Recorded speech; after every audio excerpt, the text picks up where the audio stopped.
Good afternoon and welcome to the IdentityNORTH webinar. Today we are thrilled to have with us two very distinguished folks from the IdentityNORTH community. On the far side, Franklin Garrigues from TD Bank, and next to me here, Boysen from SecureKey. Hi everyone. And we're going to be talking today about digital identity as an enabler for the economy overall. And I wanted it's a very big topic, and we don't do a lot of these webinars live, so it's kind of a neat setup for us here to be doing it with all these cameras and folks here filming us and setting things up. But super excited to have this conversation with the two of you, because it really is something that we've been working on for over a decade now, focusing on how we can give this big boost to the economy by focusing on digital identity, but not just digital identity for itself, but for what it is going to enable and what it's going to allow us to do, and the businesses, the communities around across the country. And I'm super excited to dive into this conversation and talk about not digital identity itself, but the applications that we are going to be able to enable here. So Franklin, any first thoughts on what you're really excited about what this is going to bring to the So Andre, yes. And so, Franklin. Oh, geez. I'm okay with that. Yeah. Okay with that. Only a bunch of tell us apart. Yeah, so we need to have a method for all of us to get access to services online. We already have a method that we use in person that has some strengths and some weaknesses. So we use documents as a way to prove who we are when we want to get new services in person. What we lack is a method to do this online. And what we're finding is there's lots of things that would benefit from having ability to prove our identity online, but we lack the infrastructure to do so. And so you think about getting access to your kid's education records and your health information, being able to get a new bank account, getting into a trusted traveler program, or even doing something in the sharing economy. These are all things that suffer for lack of digital identity. Yeah, I mean, it really strikes me that this is not about digital ID, right? This is about all the things that we want to enable. And remind us again, Franklin, why this is so important to TD. It's critical. This is something we've been seeing for, like you said, like about 10 years actually, and we've been investing in it for a while. And it's very exciting that now the solutions is coming to fruition, and now we're starting to see schemes emerge, and it's becoming a reality in Canada. It's a big deal for TD. It matters a lot because we need to know who's on the other side of the glass, and it's not just for TD. It's as a society. We need to know, and examples you gave, Andre, are very relevant. We need to know who's on the other side of the glass. And not having a proper identity on the internet, on the way people interact, is actually hampering a lot of services and products. And so we need to know that. And as TD, we want to be a part of that economy, supporting the economy, supporting our customers as they live their lives in the economy, including digital identity. I'm just going to add to that. One of the challenges is if we want to get this right, we've got to make this super simple for consumers. But the challenge we have today is the crooks are having a field day because they know how the system works better than consumers do. And so this introduces a lot of risk for those organizations that want to deliver services online. And so the truth is today, the online services experience is actually the menus being set by the crooks because they know how to do an end run. Yeah. And so the only way to solve this is to make it super simple for consumers while at the same time making it hard for crooks. And that's really what this is about, is making a very simple consumer experience while at the same time thwarting the ability for the crooks to do what they do.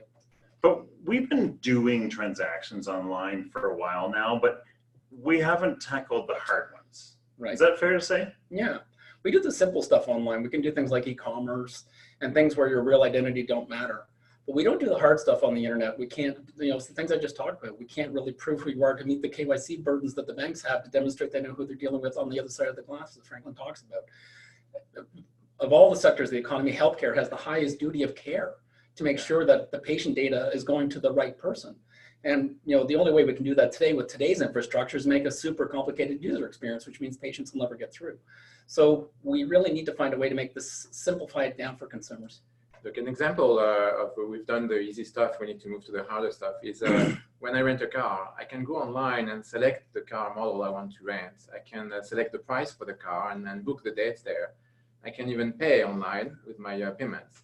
But then the last bit is proving I can drive and showing my driver's license. And that I cannot do today online. I have to show up at the booth and show my driver's license. So that's the last piece we want to bring into the digital world. And so when I look around the world about who's kind of doing things like this, I think about countries like Australia. Are they going further than we are in being able to share more sensitive data, or are they still focusing on kind of doing things without sharing tough tough data. When I look around the world, every country is struggling with a way to deliver online services better. So there isn't anybody who's got a solution in market that's clearly a leader. I would say what's happening in Canada is unique around the world. We've got a level of collaboration with all the organizations in Canada. Those service delivery organizations recognize that digital identity is bigger than any single organization. So we see banks and telcos and governments and other providers all cooperating because they recognize they have a mutual benefit to serve the customer and a mutual risk, which is thwarting the crooks. And so the collaboration here in Canada, I would say, is a world leader right now. And it's different than what's happening in other jurisdictions. I mean, sorry, Franklin. Well, let's talk about why is it the hard thing to do, sharing identity, and why are we not on it, and how other jurisdictions are looking at it. Is you know, when people share their data, and they want to share the data to obtain services. And like you said, it's not about identity, it's not about sharing the data, it's about obtaining services online. Mm-hmm. And when people share the data, if you're looking for innocuous data, like a branch locator or where's the restaurant or what's the rating on the restaurant, that can be public data. There's no issues. It can be a pretty low bar. When it comes to sharing my financial data or more sensitive data, then we need a higher security and privacy bar. And the highest bar is for identity, personal identity. And by the identity, we mean name, address, date of birth, email address, phone number. And that is a higher bar. And this is where there is a privacy and security consideration. If this gets breached or lost, to your point, it's a major deal. And so this is why it's the harder piece to do, and this is why it comes last. But it's exciting that we now have solutions for this. Okay, so we're in a situation now where we're doing the easy things, as you say. I like your example of renting the car. We're doing the easy things, and it seems like we kind of have to decide that we're going to work together to solve the bigger problems. If we don't, what are the options ahead of us here? When it comes to doing trusted digital identity, as we've talked about, we're not doing the hard stuff on the internet. And so in my own sense, there's only 4 ways this can unfold. Option 1 is we just don't do the hard stuff on the internet. We keep it off the internet. That's one possible answer. So going back to Franklin's renting a car example, we force people to show up at the counter. Yeah. So that's option number 1. Option number 2 is we try to shore up the weak user ID and password scheme by adding special purpose doodads and dongles that people have to carry around. Fobs and so retina scans and decoder rings and all this kind of stuff is the second option. The third option, and actually this is the default option, is that we let the internet giants do it. And because we know Facebook and Google are not going to stay out of supplying service. They're really good at coming up with new, easy to use, simple ways for people to transact. Based on exploitation, yes. So they're going to take the data and exploit it at the back. And then the fourth option is that countries stand up and figure out how to make this work at a nation scale for themselves. And so in Canada, we very clearly have chosen the fourth option. We've come together as a community in the form of DIAC, the Digital Identity Authentication Council, which all of us have been involved with for a decade, to figure out how, as a country, we want this to work together. And so those are the 4 choices. Canada's chosen the 4th path. And I think that is ultimately going to be the right thing for Canada. I do think other countries are going to come to the same conclusion. This is the best way to go. You wrote a blog post on this a few months ago, and about how we chose to move to a common standard around electricity, at least in North America. But it strikes me as interesting that, certain countries still don't, like I can't take my laptop from Canada and I can't take it over to the UK because their power is different there, or at least the plug's different there. I have to have a converter, and I have to have a converter for the plug, and it's running on a different current over there. So I think one of the things that's important is that, the reason I wrote that blog post is because the scope and scale of change that was happening in electricity was not evident in 1870. And the point of the post is that the scope and scale of change in front of us with identity is so big we can't see the whole problem. But what's really clear from the electrical grid example is that, originally electricity was really about the light bulb, so factories could run 2 shifts and produce more products. But once we had cheap, abundant, reliable electricity, it changed the economy because we started using it for everything. Right. And so the parallel in identity is every web service on the planet today is running its own digital identity generator. And what we're seeing is the emergence of a digital identity grid where people can consume data from a network rather than running their own service. And what's evident is that, we think it's about driver's license scans, and it's not. It's really about changing the way we interact with each other on the economy. And so Once we have it's about the very fact that we can turn on a light bulb anywhere in the world. Exactly. It's not about the fact that it has to be the same current. It's about the fact that we all accept that there is going to be electricity in most places. I can turn on the light. So once we have cheap, abundant, reliable identity, it's going to change the economy in ways we've never thought of. And that's really what's happening here in Canada. We've got the emergence of the first digital identity grid. Okay, and I think this is what you talked about, Franklin, was like, it has to be dead simple, right? I mean, it has to be something like banking can be this easy, right? You're comfortable, sorry. Exactly. When yes, it is comfortable and confident. It's all about frictionless and security together, and that's the trick. It's important that identity can be shared. Customer can share their identity in a private way, in a secure way, and in a frictionless way. And if we don't deliver a minimal friction, it won't work. People will not adopt it, and there will be other ways of doing it that will be done by others that you're copying for options. And so frictionless is critical here. Now, it doesn't, I think when you look at across countries, identity is grounded in government. Like it's your certificate of birth and your identity document that most countries have. And so each country will have their own approach to digital identity. So I really like the analogy. And yes, we may need converters across countries, but our work with DIAC and others is to make it interoperable, and hopefully the converters can be minimal and easy to use.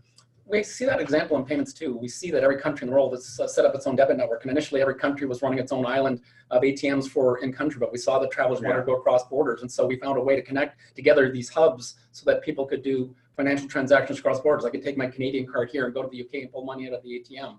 And so we see this level of interop happening in payment networks already, and we've seen it happen in electricity. We're going to find it in identity too. We've seen it in cars and stuff like that. But, I mean, maybe the UK is never an example to use because they seem to do things a little differently than than everywhere. But the fact is that we do find interoperability across most borders. Okay, so it's I think people are on board. They're going to see that we need to have this interoperability across the borders. We need something that's dead simple. And really, this is about creating a layer of trust on the internet because it wasn't designed for that. The internet was designed to be resilient and robust and make sure that it could withstand a nuclear attack, but it wasn't made to make sure that we had identity as a major layer. And this is something that we're trying to add, kind of 30, 40 years after the fact, right? Yeah, that's actually why we see this crazy thing called second factor. We have second factor as a way to prove that it's really you, because the primary factor, the internet's not safe. And so we force things out of band so we can have a second channel. What we see is in the payment networks, we actually able to do it in a single channel. And so what makes the global payment system safe is three things. The first thing is that we've hidden the complexity away from the user and we stuck it in the card. As a user, I don't have to understand how my card works. They don't tell me it's got a fixed compliant processor and it's tamper-proof and clone-proof. They don't tell me that. So they say, here's your PIN, don't tell anybody, go out and get what you want. So we've hidden the complexity, we've made it simple for the user. That's thing number one. Thing number two is we have a trusted network operator. So as a crook, I can't pop up in the middle and say, hey, I'm a crook, I take Visa, I take MasterCard. You have to apply to get in the network, and you have to be behavioral to stay in the network. And someone has to be behind you as well. Right, so we don't see that on the internet. It's me against the internet, and then every web service provider is trying to figure out who's real and who's not. The third thing that keeps the global payment system safe is user behavior. When my card is gone, I call TD right away. I call TD not because I promised them I would. I call because I'm terrified the crook who found my card is going to spend my money. So that self-interest compels me to make that call, which reduces the risk for me and for TD. Payments and identity are very clear here.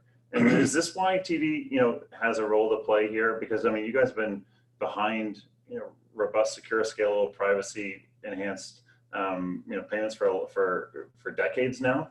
And I can see the role for a financial institution playing some role there in this. That's a great point. There's a lot of analogy between, and parallel thinking between payments and sharing data and sharing identity.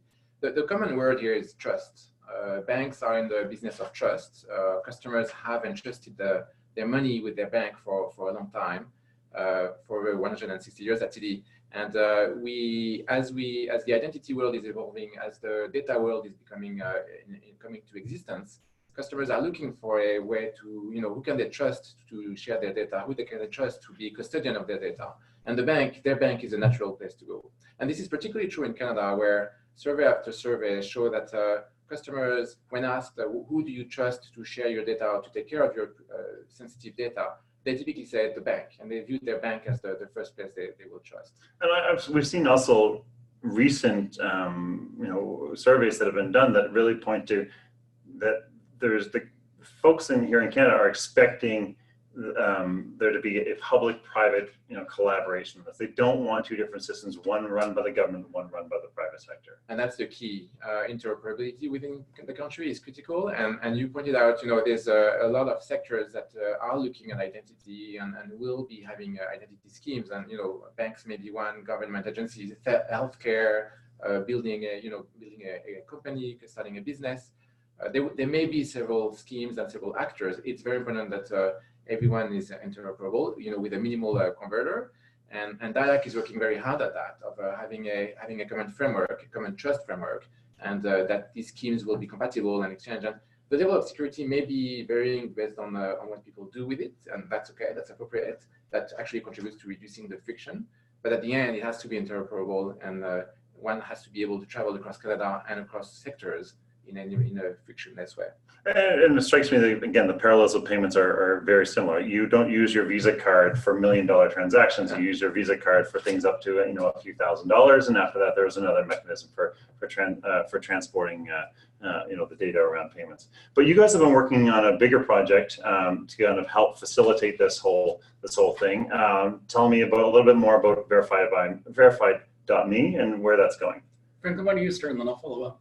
Sure. So like we said, we've been talking and thinking about digital identity for a long time, and a few years ago, and I'm going to say 4 years ago, banks came together and agreed to work with SecureKey to create a scheme, a digital identity scheme that became Verified.me. And so we've been working together with SecureKey for these 4 years, and it came live this spring in May across Canada. And so it is to my knowledge, it is the first digital identity network that is sharing information, sharing identity, empowering customers to be able to share identity and to assert their identity where they want. It's powered by blockchain. I think you'll tell us a lot more about it. We're very excited about it and proud of it. We feel it's really building the foundation that will enable a lot of services and finally solve that issue of doing the harder things online that we couldn't do until now. Let me just pick up on that. And so this hard thing on the internet, which is that we don't do the hard stuff on the internet. We force people to come to the counter the first time. So if I want a bank account, or if I want a new cell phone, or if I want to sign up for government service, we force people to go to the counter the first time. And then after that, I can come online with a user ID and password. So when we look at counter visits in banking or telco or in government or across the economy, for me to go to a counter typically costs, 20 to 30 minutes of my time, but for the organization, that's going to cost them $50 to $75 to serve me at the counter, to enroll me at a service. It's not the 20 minutes of being there. It's the hour of getting there or more sometimes, and being there at the right time for, no offense, for the bank or for any organization. I don't want to go to a government office between 9 and 4 or 8 and 4. So that's the consumer convenience point, which absolutely part of this is it's got to be convenient for the consumer. But let's look at it from the service delivery point of view. Sure. For the service delivery point of view, even after they spent that 30 minutes with me at the counter, they still don't know if my driver's license is real. They don't know if the paper document I brought is real either. Yeah. And so they spent $50. They're still not sure it's really me. And the fraud still exists. Right. So what we want to do is create a mechanism for people to be able to do this in a way that's trustworthy. More importantly, it's got to work in person, it's got to work online, and it's got to work at the call center too. And so this service that we're working on together with all the banks called Verified.me makes it easy for consumers to prove their identity in a trustworthy way. And more importantly, when I do prove my identity with Verified.me, it's trusted against source at the time that I did the transaction. I've verified my information with my bank. If my government data is there, I could share that too. It's been verified in real time, and my cell phone data as well. And so the benefit is for the organization is that the data is real time, and it's proven real in real time. So we know they're not fake documents. So take the cost from $50 down to $2, and we get a better customer experience, and the data is more trustworthy. I think we're getting a little ahead of ourselves though, because like you're explaining, we understand the value proposition, but what is it? Like, what are the use cases? Like how are Canadians using this today? So initially the service is really designed to help Canadians navigate the financial system better. It starts with financial services, but we want to grow it across the economy. So if I want to, as a consumer, if I've got a relationship with TD, but I see there's a financial proposition from another organization that I want to take advantage of, I can use, like hypothetically. maybe they've got a better RFP option that I want to take advantage of because they've got a special one. So I want to take my TD data over to Bank 2 to be able to enroll for a bank account over there. Bank 2 has a duty to make sure it's really me. They have a KYC burden that needs to be met. And so when TD allows me to do that, I've already made that decision. And what TD is doing is, one, helping me, the customer, and two, they're going to benefit downstream when they've got a better offer and I want to take my data from Bank 2 over to TD. So it allows this enablement for consumers to transition the financial system more easily. Right. So you're asking why are we banks going into this scheme? And the primary reason, the first reason was lowering our KYC costs. As you know your customers is a regulatory requirement we have. We have to validate the identity of our customers. And to your point, going to the branch is expensive. And so this scheme to us is really helping lowering our KYC costs. And so we're relying on each other to validate the KYC, know your customer, which is a pretty novel approach. And I don't think many countries do that. The secondary, so that's the primary driver. The secondary driver for us to be in the scheme is to actually help customers live their lives. And so, like we said, as people go around, rent cars and other, they need to increasingly prove their identity. And we can do that through that system as well. Okay, so the idea is that I don't have to go into a branch at TD or other services that might join into the scheme in order to prove an aspect of my financial or my identity, including financial background and things like that. So using Verified Me to prove my date of birth, my address, things like that, and be able to pass those credentials or those aspects about myself over to someone else and have them trust that information. Exactly, trusted information from bank, right? And it's done in a private and secure manner, and hopefully with minimal friction. And so customers are entrusting themselves. The bank becomes the custodian of customers' identity, basically. Okay. Enable them to live their life in a digital manner. Did you put together a couple slides for this? Yeah, I'm just going to show a couple of use cases where we can kind of highlight how this would actually work for people in real time. So here's an example. Hold on, let's cue that up. Are we good, Amy? We on screen?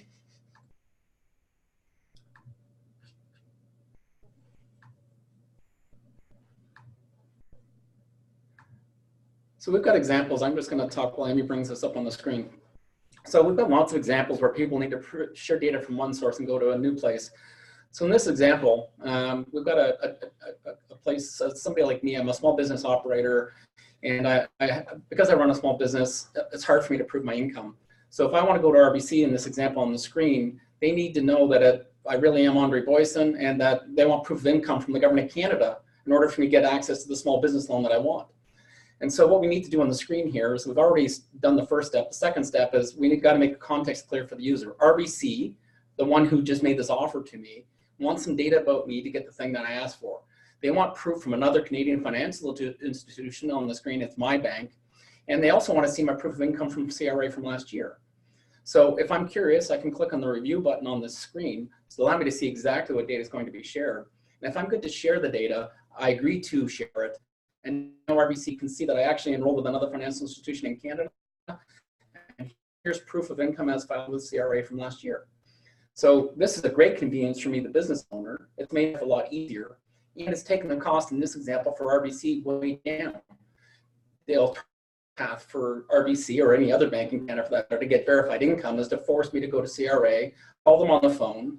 And if I am able to get them on the phone, they have to do all this oral authentication. And when I'm done that process, they're going to give me a piece of paper. And the problem with the piece of paper is three things. One is not everybody gets through the process. Problem number two is handling paper is expensive. Problem number three is clever people like me know how to manipulate the paper to make it say whatever I want. So now we've got verified data that's taken the transaction cost down in this example for RBC and made it easier for me, the consumer, with higher trust. So customer user experience point here, the CRA actually is posting you can actually find your income verification on the CRA website.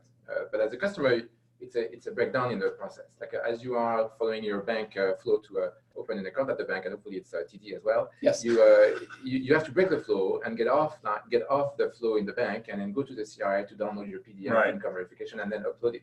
Whereas here, it can be done in the flow. So in the banking flow, in the account opening flow, you can actually go directly to CRA to verify me, retrieve your information, and continue the flow. Right, and the problem is that with the flow that Franklin just talked about is I get the PDF, so I can change the PDF, and that's the problem. Yeah. And so this provides direct transmission from CRA to the receiver. And we know that there's been no manipulation of the document in the process. Right. So it's taking the friction down and increased trust. Okay, so let's just talk about the trust aspect, because if I'm going to do this, it seems very easy for me to share more data about myself out there with more people, more organizations. How do I know where it's going and ultimately keep track of where it is and make sure that I stay in control of that? Because no offense to RBC, great people, but I don't want to start setting up a whole bunch of a long-term ongoing pipe of all my data flowing out to any of these organizations. Is that how it's going to work? Or? So consumers decide who they want to share their data with. What's good about what we're doing at DIAC, and all the banks together we're working on this, is to minimize how much data gets shared. So in this example you see at the screen, we've agreed in advance what data RBC needs to do this transaction. So it's not a case where everybody knows what you get shared. It's reduced to the minimum set that RBC needs to complete the transaction. So you've decided whether you want the transaction. If you've got to share this data to get the thing that you want. Right. But we've minimized how much data gets shared in the process. The whole system, the whole Verify Me system, was built with privacy by design principles, and the banks collaborated with our SecureKey and really ensured ensure that we are following all the principles and very cautious at privacy. So every data shared with a third party, the customer has to consent, and there's no subscription. They have to consent every time, and it's a very strong control that is on the system. I feel like every time that we mention privacy by design, we should have like a little icon show up Anne Kavuki's face going like this. She's the better angel for all of us. We need to create that animation and create it. So just make sure we're understanding this. So basically, there is mechanisms within both the ecosystem that we're building here and within this design of Verify Me itself to make sure that we understand how long RBC would have access to the data, what they could use the data for, and at what point they lose access to that data as well. Right. So there's an expiry that goes with the data and a defined purpose. So it's very limited to the scope of this transaction. And importantly, what's important about this, like the payment model, as organizations that want to get data from the network have to sign up in advance. So the comfort for you as a Canadian is this isn't going to be inadvertently sent to a crook. You can't be fooled into giving it to some organization pretending to be RBC. And so RBC, no one can pretend to be RBC here. Obviously, there's a mechanism for knowing it's only RBC is using this service. Right. It's a trusted network. Yeah. It's, absolutely. Very good. Okay, I understand a lot more, and we do have to work on that animation to get Anne Kavukian's thumbs up on that. But I'm going to show one more quick example. Just so that was a banking example. Let's go to the second example. And so here's an example where I've signed up with an insurer. Many Canadians have through their employer get a benefits provider. And one of the challenges often for these organizations is I don't access my group benefits that often, so I often can't remember the user ID and password. And one of the things that the insurer wants to know is my bank account details so they can do direct deposit rather than issue a paper check. So the last example we showed was all about mobile. This one's designed to work online. So in this example, I'm trying to register my bank account details so that I can get direct deposit directly from my group benefits insurer. And so what the insurer says to me, hey, Verify can be used to sign up for this service. And so when I click, yes, I want to use Verify Me, I get a screen on my PC, and that's and you can see my favorite bank, TD, is there. So I'm going to use my Verify Me app to snap the QR code on the screen. What this is going to do to me, similar to the last example, it's going to make it really clear. In this example, my insurance, the company, wants some data from TD to get my direct deposit info. And if I'm good to share that data, what we do is we go to the next screen, I log in, in this example is RBC, and then I share my data, and there, I'm done. So now I've got direct deposit info connected directly to my insurer, so I can receive benefits when I get my teeth cleaned or get some other benefit. What's interesting is that here, Andre, you're showing the web flow, what we call the web flow, which is it's not dependent on the app anymore. And what it opens up is that there's no notion of customers having had registered to Verify Me before. So often we get the question, how many customers have actually signed up to Verify Me? And with Webflow, it's actually virtually every Canadian has access to it. So there's no notion of registering anymore. The Webflow opens up to anyone who has a Canadian banking account and access on the mobile or online. Right. And what we haven't talked about, and it's important to maybe mention here, is Verify Me built on the success that the banks got together when we launched the concierge service to allow Canadians to get access to services from government online. And the first service was just about authentication, getting rid of user ID and passwords. So with the first service, we saw over the period of the 6 years it's been in service, roughly 17 million Canadians using concierge with their bank to get access to online government services. And so Verified Me builds on that authentication service to allow us to prove identity information as well. So we expect that those people who are already using concierge are going to see the benefit of what they've done already and now use it to prove their identity too. Okay. So is this live right now? It launched in May of this year, and initially it was with the banks, and now we're starting to see a huge interest from many organizations across the economy, insurance, and background checks, and healthcare, and provincial services, even some sharing economy apps. We're starting to see e-commerce players who want to join the network. So that was where I was going to go for. How does one become a certified member of the network?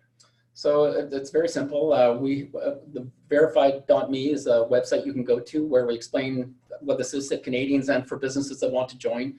All of the information about how the service works is there. And if you're interested in joining the network, I encourage you to go there.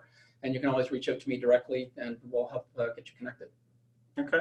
Well, we've got, this is one of our, I think this is our largest webinar live audience right now. And also we get a huge amount of people coming that join right away during the lunch hour that will follow up and watch it while it's on the IdentityNORTH.ca website.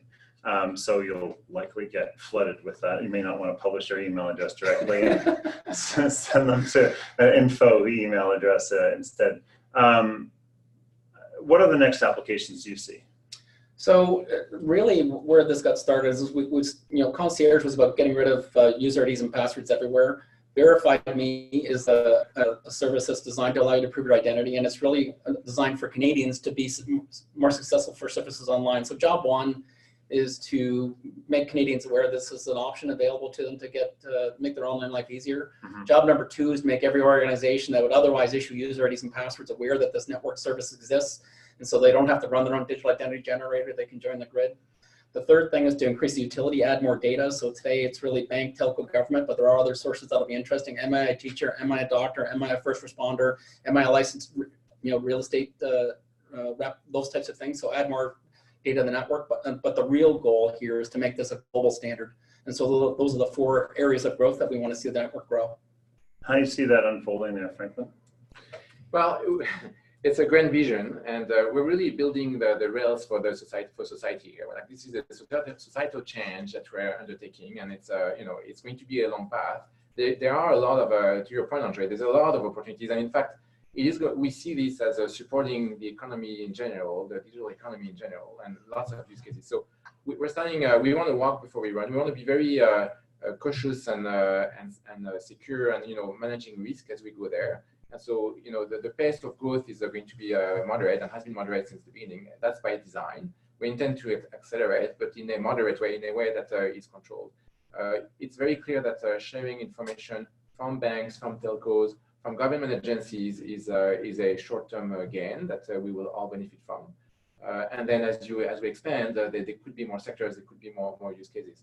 It is a very exciting time where we're building rails that will support the economy as a whole. Mm-hmm. I'm super curious. So I haven't run into seeing one of those offers, being brokered to me right now. And I'm super curious about the first time I see it. I'm wondering what channels that'll take place. Will it be through emails that I'll start getting from competing banks, or will it be, ads that I start to see on Facebook or things like that? It's really interesting, actually. We got to 17.5 million users on the concierge network with 0 advertising.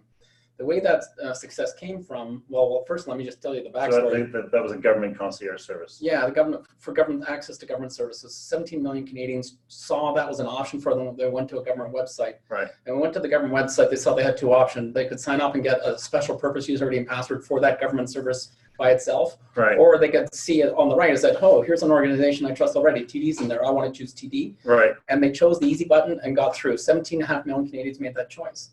So what you're going to find is the way Verified Me starts to grow is that when you go to an online service, you're going to be trip against the thing. You can come down and see us in person, or if you've got Verified Me, you can use that to get in. And so we think the organic growth is going to happen that way for sure. But there is a lot of communication work being done by all of the partners in the network to help Canadians and businesses understand that this is a choice that's available to make their life online easier. Let's be clear, Canadians are not waking up in the morning and saying, I need to set up my digital identity. Exactly. Or I need to use digital identity. And when asked, we're realizing it's a pretty complex issue, a pretty complex concept to explain. And our goal is not to have people understand. Our goal is to have people educated in that we would like Canadians to be aware of risk they're taking and how to protect themselves.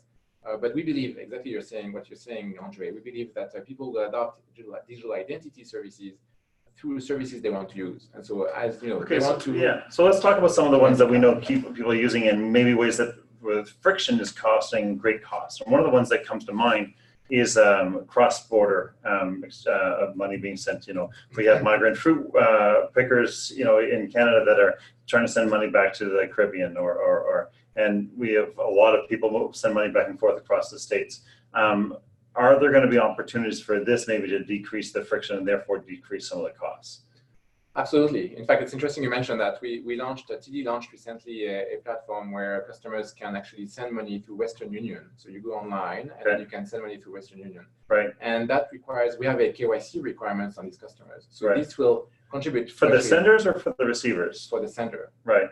This will actually contribute to lowering the bar and lowering the friction on sending money. So if you look at it as a customer, and this is really the premise of exchanging that data, the customer can now easily, open an account and rely on the KYC from whatever bank they have.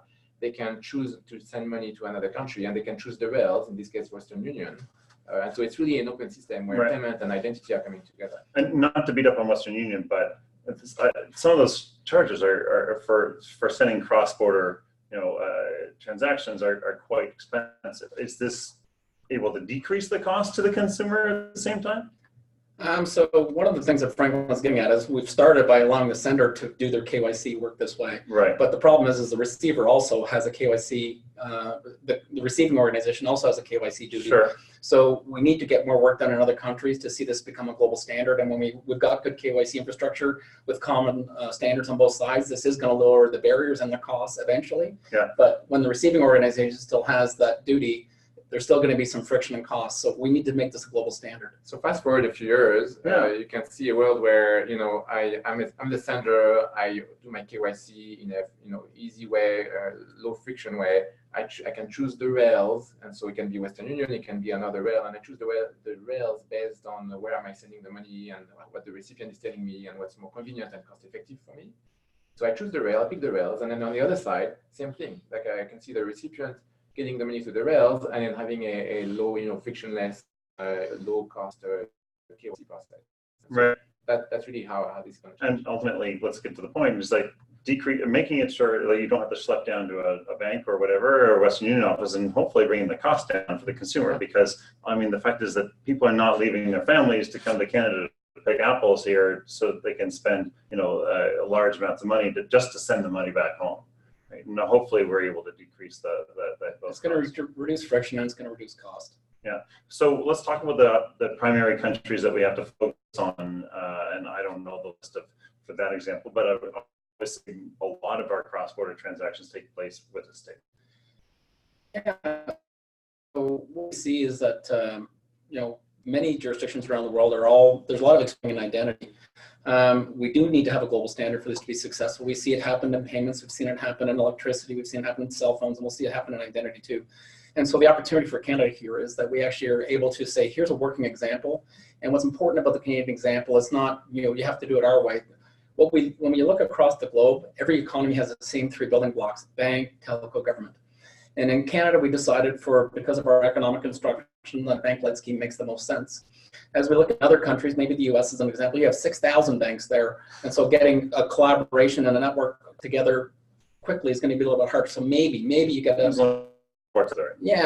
you have a telco-led scheme. But in other countries where they've got national ID cards are acceptable, maybe we have a government-led scheme where in South America, not everybody's bank, but everybody has a national ID card. But in all three of those examples, you need all three. So in South America, maybe we've got a government-led scheme, but you still need bank. In US, maybe it's led by telco, but then you still need bank and government too. In Canada, we start with bank, but we need government and telco as well. Okay, so you're working on these offerings in other countries? There's a lot of interest in what's happening here in Canada from around the world. And so, yes, we're out talking to other jurisdictions, and there's interest from many of the G7 nations in participating. We've had interest in other countries as well. And so what we're trying to say is that we have a scheme here in Canada that works for Canada. It's designed to be adaptable so other countries can use it too.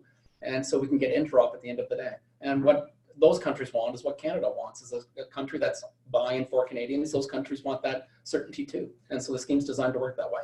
This is where, so the scheme may become international and may be adopted by other countries, but there will be other schemes out there, and there will be other models, and there will be other countries with different sets of identities. So like we said earlier, interoperability is critical. And this is where DIAC plays a key role. So you mentioned that DIAC is the Digital Identity and Authentication Council of Canada, a role on building the trust framework or the standard for sharing identity. So that's kind of the common glue, the common interoperability model within Canada. And over time, we expect that other countries will have similar trust standards, and there will be a lot of work to align those and make them interoperable. And I feel Canada is actually in a great place thanks to that, because very few countries have that collaboration of private and public sector together to create that standard that works for the country. And we will be in a great place to influence the world and having build the bridges towards other countries and having this interoperability. Let me just want to add to that actually. Just before you do that, I want to encourage anyone that's out there that has any questions to go ahead and send them through the chat, and we'll get them here on our screens, and we'll get a chance to kind of bring them out. So if you have questions, please go ahead, and we'll take questions for the next 10, 15 or so, I think. Okay, so all three of us are members of DIAC, and we're ably led by Joni Brennan, who's the president of DIAC. And the DIAC message to the world is this, is that, when you look at what's happening here in Canada, you have kind of three choices. One is you can just take our open source materials that are on our website, download them and read them and learn from them. That's option number one. Option number two is that you could actually look at maybe setting up a similar scheme for your country, and then we find a way to collaborate. And option number three is actually just take the DIAC, join DIAC, and let's make this a global standard. And so each country can make its own decision about what level they want to engage at, but we do encourage other countries to look at what's happening here and learn from it. Yeah, so I'm actually, just here a little plug for the IdentityNORTH podcast. I'm actually doing some interviews right now with a lot of leaders from around the world, and that are pointing to how much they envy the structure that we have in Canada, because having the public and private partnership going, and public and private sectors working together rather than trying to focus on a government-led initiative or a private sector-led initiative, because the fact is that both parties need to be at the table ultimately if you want to avoid having two different schemes. Let me just build on that, Aaron. So one of the learnings, and this is something I want to get out through your IdentityNORTH channel, is that there is no organization on the planet that is big enough to solve digital identity on its own. And once you recognize that fact, it points to immediately that collaboration is the only alternative. Yeah. And so that's what's happening here in Canada. There's widespread recognition that we have to do this together. We're in it together. It takes a village to make digital identity work well. Yeah. It's also for selfish reasons. If the banks were coming together and doing things on their own, or if the telcos did the same, or if the government agencies did the same, most likely these schemes would fail by lack of adoption, and they would be competing with one another. And so, the chances to succeed collectively is actually to collaborate and have a common scheme, have a common standards and framework that governs identity. Yeah. So one of the interesting things is about looking at how a system like this could actually potentially contribute to digital trade on a global basis, and helping provide digital identity could to all the different economic actors for digitally enabled transactions, either B2B, B2C, or C2C, like that, being able to track the path of value and where it goes is going to be really important. And you see like opportunities for recalls, for fair trade and things like that, but also in allowing for transparency in transactions, and maybe surfacing up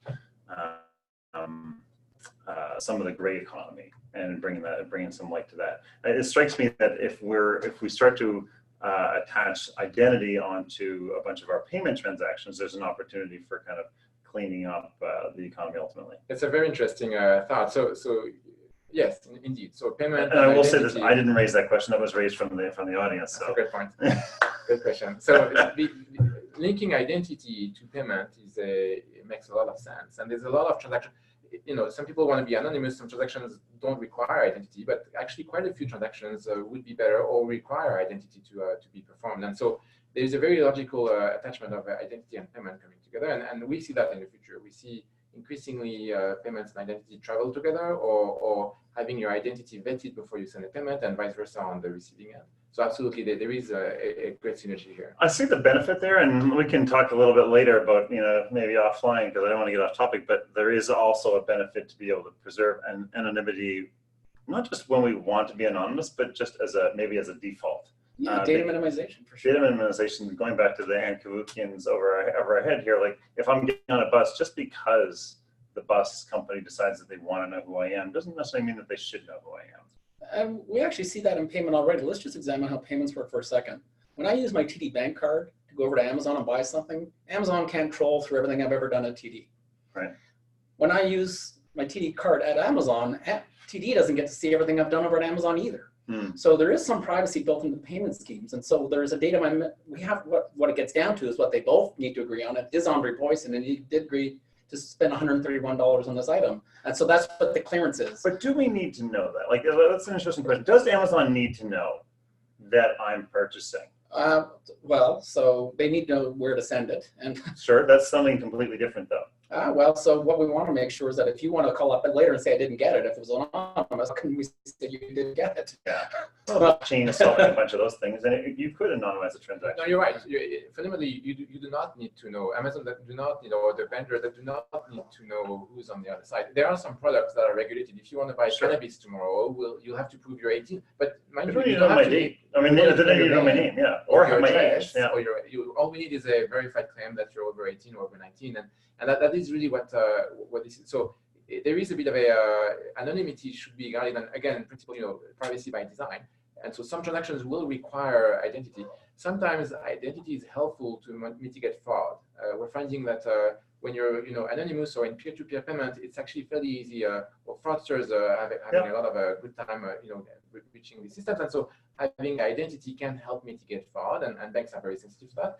But you're right that fundamentally a lot of transactions you do not require identity. So it's going to be It's really fun to see about using Verify Me to allow the Ontario Cannabis Store to sell cannabis anonymously, but having proven that you are over 18 or 19, whatever it is in this province. The point is like allowing TD to help facilitate that transaction, but not necessarily passing over any other information. So there's the time of the transaction, and there's the time of delivery. So at the time of transaction, I agree, identity information isn't required, but when the person comes to the door, they got to know who they gave it to, right? So they need to know who ordered it. The person who ordered it, they need to know the person who ordered it was over 18, and that's the person who's picking up the package now. So we need a way to connect those two things. I don't think they do that. I think as long as it's the same, as long as the person that accepts the package is over 18, I don't think that they care as long as it's going to the right address. I mean, that makes it tougher for me. Like, it makes it easier for me to say I didn't get my package, I guess. We've got to close the loop for integrity. So that's the point I'm trying to make. We've got to close the loop on integrity. Yeah. But for sure, it's got to be done with privacy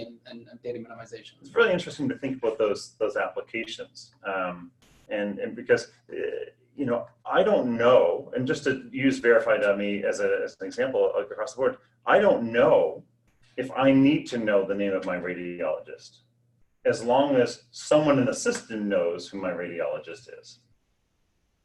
Yeah, you're going after verified claims, right? And there are, I know the email in Europe is actually looking at, or has been looking at, anonymous validated identity, which is exactly that. I want to go gambling, and I need to prove I'm over 18, but I don't need to share my name. And so a trusted third party is going to, vouch that yes, this person who's authenticating themselves is over 18 and is granted to have access.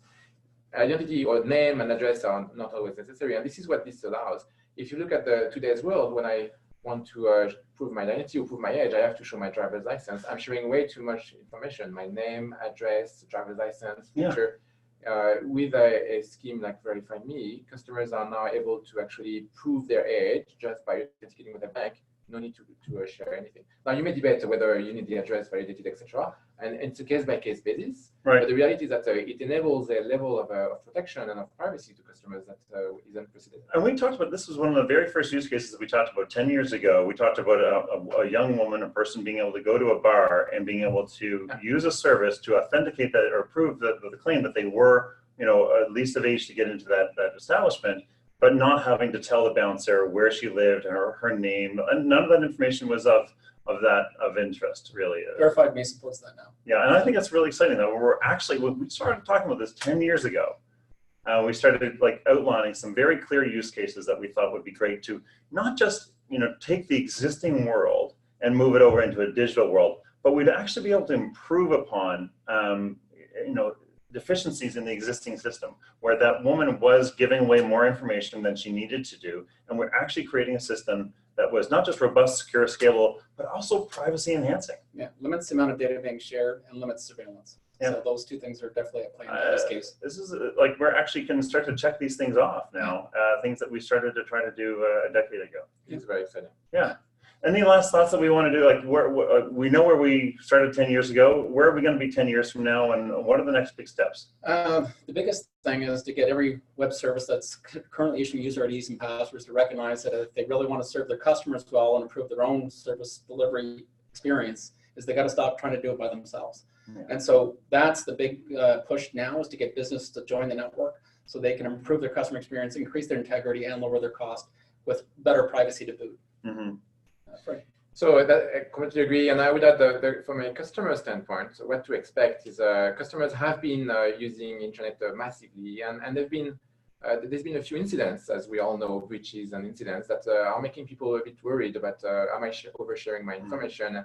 And so now we have solutions, and Verify Me is exactly that, solutions that are enabling customers to again to actually share the information in a safe manner, and so benefit now from services that require digital identity in a safe manner. And so the message is we're going there, and now we have trusted solutions that provide these services. And so customers will, we expect will embrace them, and will become, in a world where they're safe. And so our encouragement is embrace this new world and be aware of the threats and risks, and go after, use solutions. And Verify Me is one of the world actually providing. The key concept and takeaway from the whole Verified Me concept that we're working on together as Canadian economy is that only you can transact in your name. And the challenge is today is crook can transact in your name and you'll never know. And so with this service, your comfort that someone is doing transaction in your name is reduced to almost zero. So you'll have comfort that you can interact safely. More importantly, no one else can pretend to be you. And that's really the double-sided message that we need to get across. It's easy for Canadians, and it's also safe for business. Yeah, I see a whole lot of applications, and I know you're probably going to get, after the webinar, you're probably going to get a whole lot more people writing and say, hey, how do I get part of it? So I'm super excited to have this opportunity. First time we've kind of done a live webinar, all with cameras and the whole thing. So appreciate you being our guinea pigs there. There are a number of, we've already announced our dates for 2020 for Identity North, and I know we're going to be talking about this and a bunch of other things, but end of January, we're going to be in Vancouver. In April, we're going to be in Ottawa, and then back here in Toronto for early June. So super excited to invite all of you to come join us at Identity North at each of those 3 cities. We're looking at dates right now to see if we can pull off one for Halifax again. But we'd love to have you as be part of the discussion and come out and join us. Franklin, you look like you have one more thing you want to say. No, this is great. Thank you very much for having us. And, excited.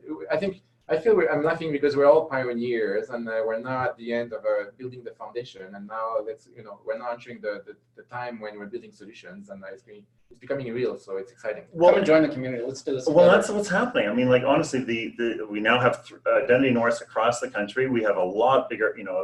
We have 2,000 or 3,000 people that are signed up to receive the emails every week. And like open rates are ridiculous. So people are actually seeing that we're doing things. And the nice thing is that after we're holding events, I'm getting people saying to me, this is really exciting, because it's not just, a lot of the other countries or a lot of conferences that people go to where they hear the theory or what they could be doing, but in Canada, we're actually getting stuff done. Yeah. And we have products, and we have in real use cases, we have real stats on how people are adopting it, and really making some great progress. Everybody there wants to make stuff happen, so come and join and make it. Let's all make it happen together. Super excited. Thanks very much for you guys for having us and hosting us here at TD offices. Thanks very much for joining in today, and we look forward to having you join into one of our next sessions. Thank you. Thanks all.